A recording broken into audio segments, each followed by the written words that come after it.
Good morning, y'all, and we're back with another car ride chat. Now listen, guys, this time it's a little bit different. Normally I'm car riding chatting with y'all on my way to work, sometimes on the way leaving work, but this time it's an intermission. It's actually 7:30 in the morning right now. I've already been at work. I'm at work. I got to work somewhere around 5 this morning, but now I'm running home to meet the housekeepers because for some reason, I don't know, my code to get into the house has been acting a little janky. Sometimes it works, sometimes it doesn't. So the last time that they came, we actually had to reschedule because I was in Tanzania and Jay was too far away from the home to do anything about letting them in. And my phone app wasn't working to unlock the door. So this time they're coming again, and I was like, you know what, I'll be there just in case it's acting janky and I have to manually let them in. All things should work because the app is not indicating that anything is wrong. But in the meantime, we're just going to do what we have to do. I'm working 10-hour days these days because, once again, I am coming back from Tanzania, and I do not want to take any more time off than I have to. Right now, if I play all my cards right, I shouldn't have to, right?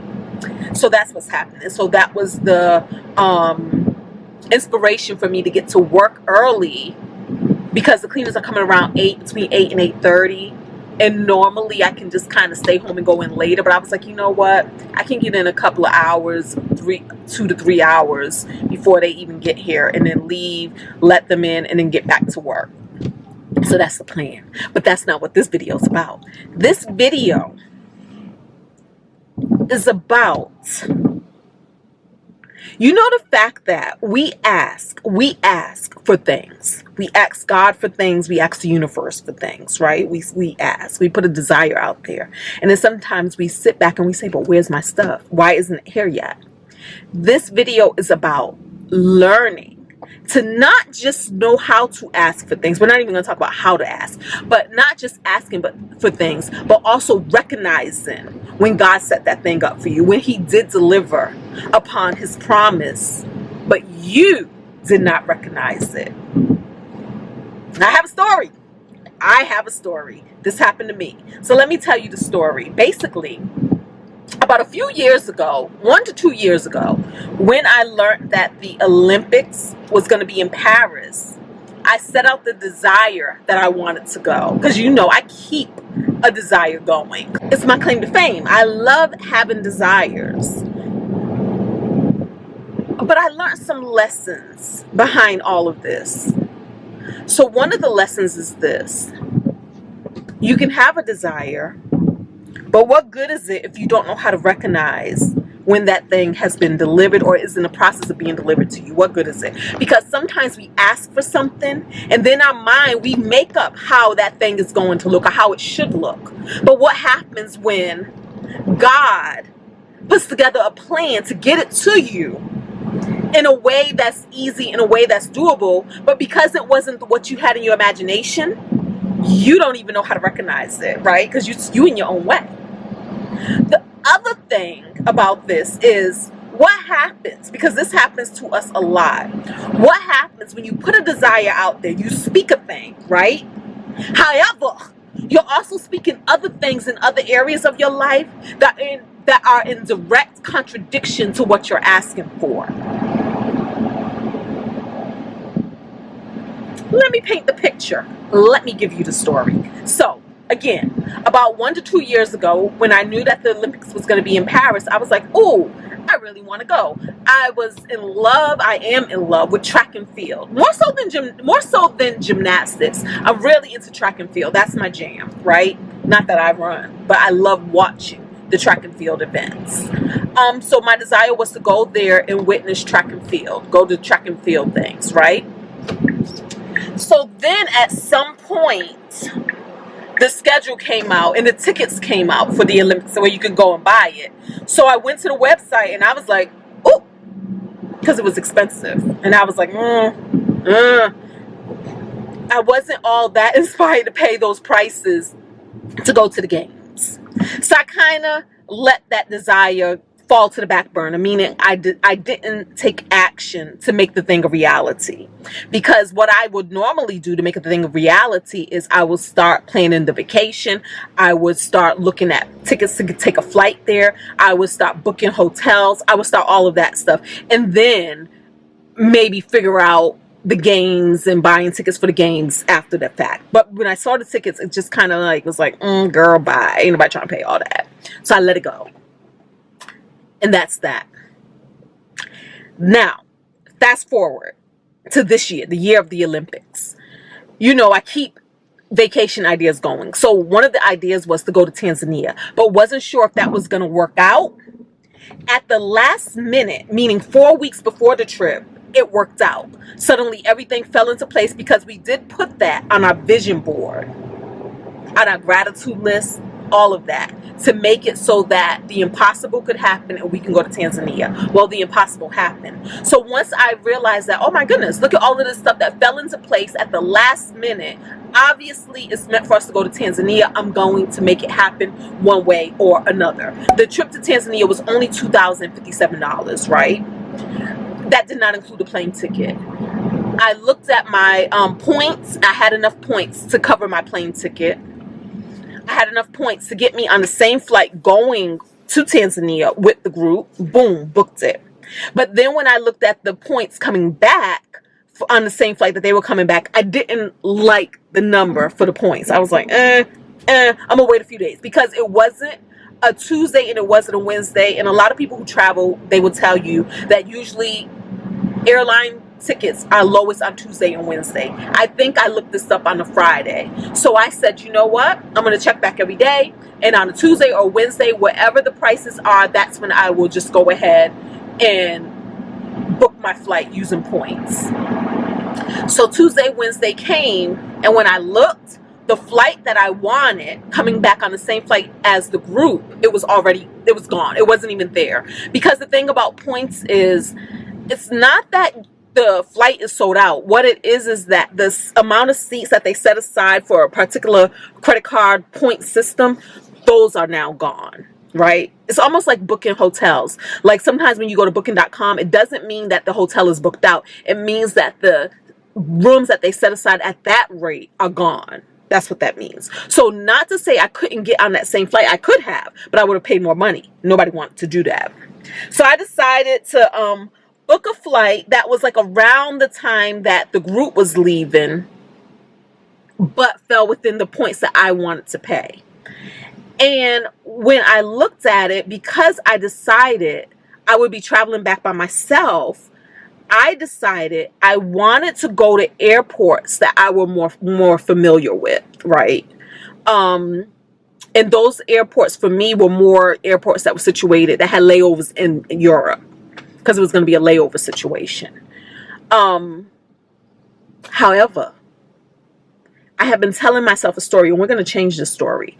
I've been telling myself a story. You guys may have heard me mention this story. The story was, I don't like traveling alone. So therefore, I don't travel alone. So therefore, if I do travel alone, I'm not as comfortable. So I'm not going to really explore possibilities when traveling alone. I'm going to take the safe, easy way out. I've been telling myself that story for no good reason. I traveled alone on different occasions. They weren't tragic experiences. They were perfectly fine experiences. They just weren't the best experiences as far as my comfort zone goes. So I gave myself the story that I don't do that no more. Be careful about the story you're giving yourself. Because sometimes the story you give yourself will actually limit yourself. Okay? Be careful. So I'm now, in light of all of this, I'm changing my story. Yes, I prefer traveling with my people because it's my highest form of fun, but I am a complete person, a whole person. I can navigate this planet by myself and have just as much fun, just as much joy. That's my new story. We're claiming that back again, okay? So, but keep in mind, my old mind shift was, I do not travel alone. I don't like it. So, here's the thing. When I looked at flights coming back, they had different layover destinations. So I picked the ones that were most comfortable to me. One had a layover in Amsterdam. Actually, the flight I was looking at had 2 layovers. One was in Amsterdam, the first layover, and then the second layover would be in Paris. Now, mind you, I already forgot about the Olympics, so I'm not even thinking about the Olympics. Okay, so I'm like, okay, Amsterdam, Paris, I can do that. Then it gave me another option. I could pick flights that had different layover times in each country or city. One gave me the option of doing a layover of 8 hours in Amsterdam and 1 hour in Paris. Another one gave me the option of doing 1 hour in Amsterdam and 8 hours in Paris. Another one gave me the option of doing 4 hours in Amsterdam and 4 hours in Paris. Because my old belief system was, well, girl, you don't like traveling alone, so therefore you're not going to leave the airport and explore, so might as well just split it up. 4 hours in one city, 4 hours in the other city. And that's what I chose. I did not even recognize that God had delivered a way for me to be in Paris during the Olympics. The day that I flew back, I would have landed in Paris on August 6th. Right in the heart of track and field events. 200 meters, 100 meters, all of that was going on that date. I did not even recognize it because I wasn't even realizing or connecting the fact that when I bought the ticket, because I bought the ticket before the Olympics was taking place, I didn't even recognize the fact that this was going to be during the Olympics. God gave you a way to be in Paris for no more of an expense than it was going to cost you to go to Tanzania, because it was going to be a layover. I did not even recognize that once he set it up that, okay, you can have a layover in Paris, that he also gave you another option. You could do 8, I believe it was 8 or 9 hours. You could do 8 or 9 hours in that city. That's plenty of time, y'all. I had 8-hour layovers in cities, and I left the airport when I was with friends. I left the airport and traveled and explored within that time. I actually booked things to do during that window, because here's the thing. When you have a layover in the city, A, you're not going to have your luggage because your luggage is being checked straight through. Also, big airports like that have lockers, meaning if you have a carry-on, which I did, you can go put your carry-on in a locker and then leave the airport with nothing. And this means that coming back, you don't have to wait in lines long. So you don't have to necessarily do the 3-hour, get to the airport 3 hours before your flight. You don't have to do that because you have your ticket already, your ticket to get you on your flight. So you already checked in, and you already have just your bag that you're going to bring on the flight. So you just go straight to security. Wasn't even thinking about this because I already ruled out the option of exploring, because I already gave myself the story that I don't travel by myself. Didn't even realize it. That God gave me what I desired, to be in Paris for the Olympics. And here's the thing, had I realized it, I could have did several things, because remember, I realized I was booked this like a month before. I could have looked to see, hey, what event can I go to just for that single event, single ticket, so it would have been a lower cost. Yeah, there would have been a possibility that it could have been sold out. But remember, we live in a world where miracles happen every single day, and I live a life where I have had miracles happen all the time, y'all. I've been to sold out events just off the strength of my desire to be there.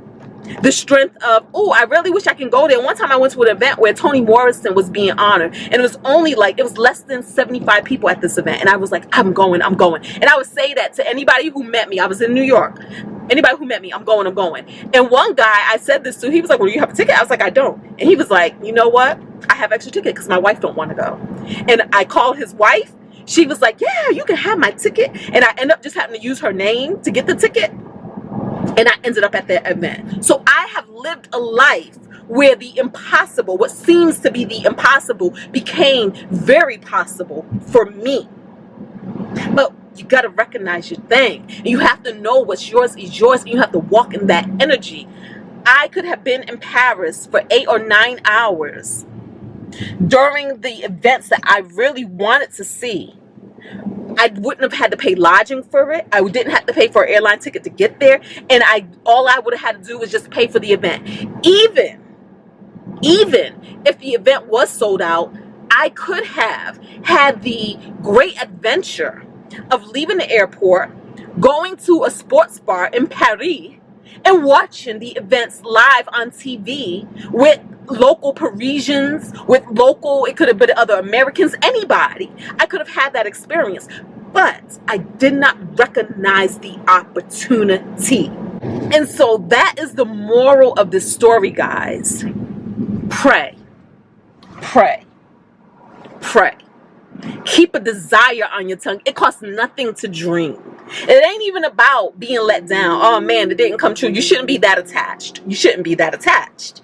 But it costs nothing to dream. Keep a dream on your tongue. Keep a dream in your heart. What's your dream right now? Tell me in the comments right now, what's your dream? Give me a dream that hasn't manifested yet, that you are wanting to manifest it, that you're excited about. Put it down in the comments. Remember, I got 300 of them. Remember the 300 list? The 300 list is when you write down 300 things that you want in your life, that you want, period, across the board. It don't even matter how, no matter how big, no matter how small. Write 300 things down. So keep a dream. But more importantly, practice recognizing when that dream is being delivered to you. Practice recognizing opportunity and possibility.